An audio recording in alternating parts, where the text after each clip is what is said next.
Who feels like every year, right about this time, the holidays show up and you're like, damn, another year gone.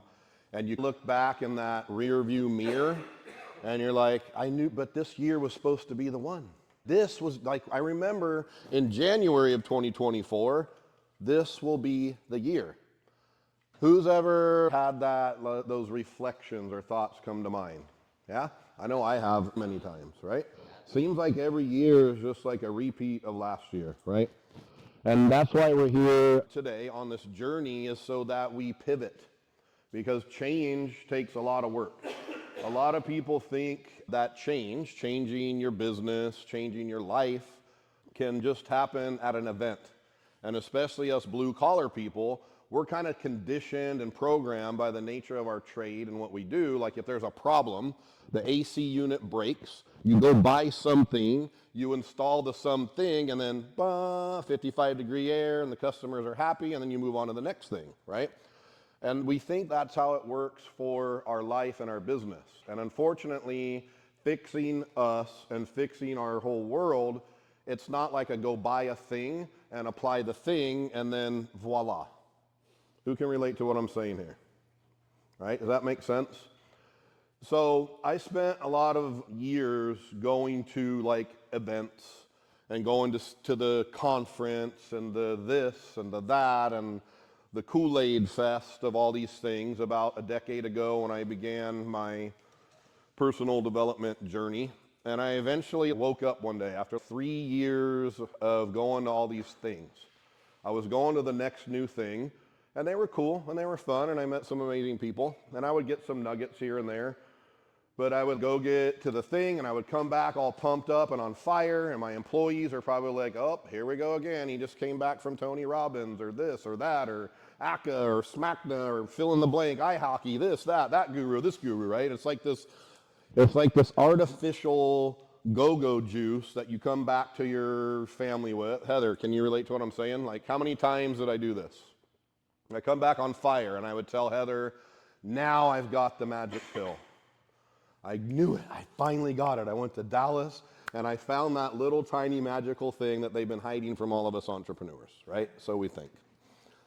So the reason I want to tell you guys about this story about me starting my journey in HVAC in 1997, starting my first business in 2003, starting my second business in 2014 with 3 partners.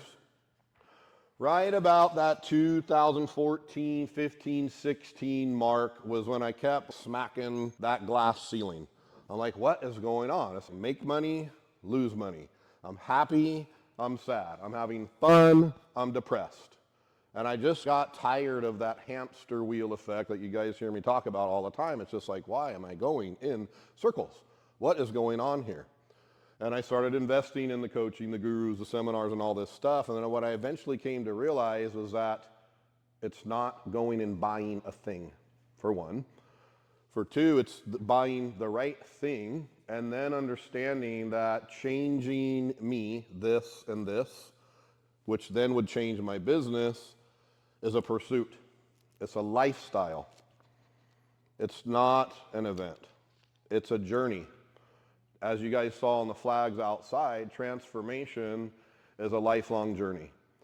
And where we prioritize our investment of time, energy, and money into those particular things, our number one asset, us, is going to have a direct and proportionate relationship to your transformation. Growing our business is not anything to do with growing our business. It's a personal development game. So along my journey of drinking the Kool-Aid and eating the Cool Whip for many years, going to events that talked about business tactics, I got some good business tactics and some stuff, right? You always hear me call that the stuff. I got some stuff, but the stuff only took me so far. It would lift me up, but my glass ceiling was always right there holding me down. And that glass ceiling, guess who the glass ceiling was? Good old Matt Murray, right?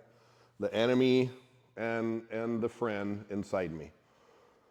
And that's when I learned, and for those of you that have read my book, you understand more about this journey. For those of you that have not read my book, you should read the book, because there's 27 years of my trials and tribulations condensed down into 3 or 4 hours of reading the nuggets, not everything, but the foundational nuggets for you guys to understand how and which, and we're going to talk about it a lot today, how your personal development ties to your business development, and one without the other equals zero. If I'm only doing business development and I'm not doing personal development, the results will be ineffective.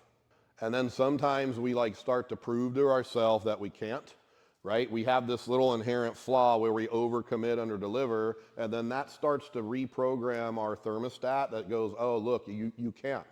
And this starts to tap into your subconscious power or lack thereof, where you have this little loop going on where you've convinced yourself that you can't, therefore you won't. We call this a self-fulfilling prophecy, and we'll talk more about this in much more depth on our journey. But we got to be careful what we say, because what we say, or what we consciously say, our subconscious computer begins to believe. And once you know that hack, you can start to change the way your computer operates. If my computer believes I'm only worth a 5 on a scale of 1 to 10, whatever that measurement is, that computer is going to keep me right in alignment with that self-worth value of that 5. I talked about the magic pill that I was looking for many, many years, and here's what I found out. Guess what the magic pill is? You guys aren't going to be happy about this. What is it? There's not one. I spent millions of dollars for all of you looking for the magic pill to find out that there's not one, so you're welcome. Guess what the magic pill is? It's having a system, having a framework, having a tribe, doing the work, embracing that I'm the number one asset, making it a journey, making it a lifestyle, doing shit that nobody wants to do every day. There's so much information out there. Have you guys ever stopped to look around and look around? We have these amazing supercomputers, 8,000 free Facebook groups for HVAC companies. So the next tool for building tribes, we talked about agreements, right? You guys got to see very quickly the power of agreements. The next thing, core values, and you guys are going to build your own core values this afternoon. So everybody grab your workbook, hold it in your hand like this, and we're all going to read these core values out loud together, okay? On the count of 3, 1, 2, 3. Loyalty. Loyalty is non-negotiable. We are loyal to ourselves, to others, and to the BCK tribe. Grit. We show up to calls and events. We do the work, and we don't make excuses. Integrity. We do what we say we are going to do when we say we are going to do it. Growth. Discomfort is the gateway to expansion. Transformation is a continuous journey, not a short-term event. Humility.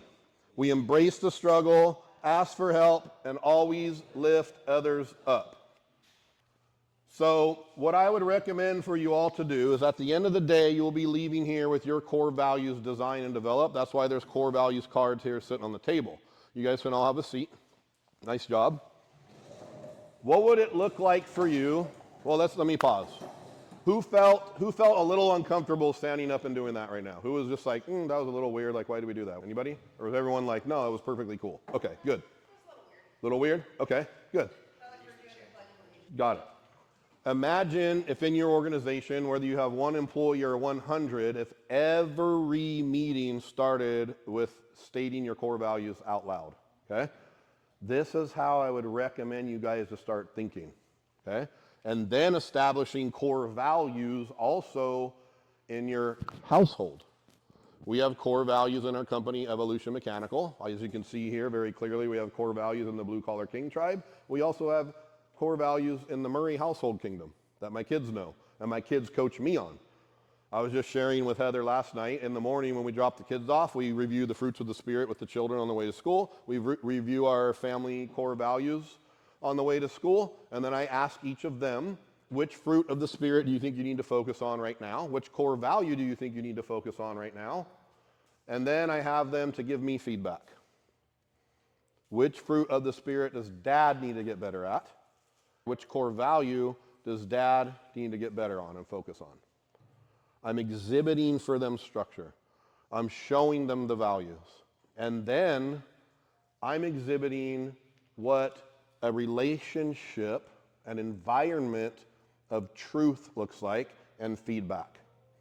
That's another thing broken in the society that we live in is we are all running by design because our parents taught us this and the government and society taught us this. And now, you know what, like if it hurts your feelings, you shouldn't have to face that or deal with that. And I don't want to hurt my little baby girls or my little cute son's feelings. I don't want to fully tell them the truth. So we're all operating in this little facade of bullshit, which is holding us back from getting to truth. And getting to truth is what's holding you back from getting to transformation.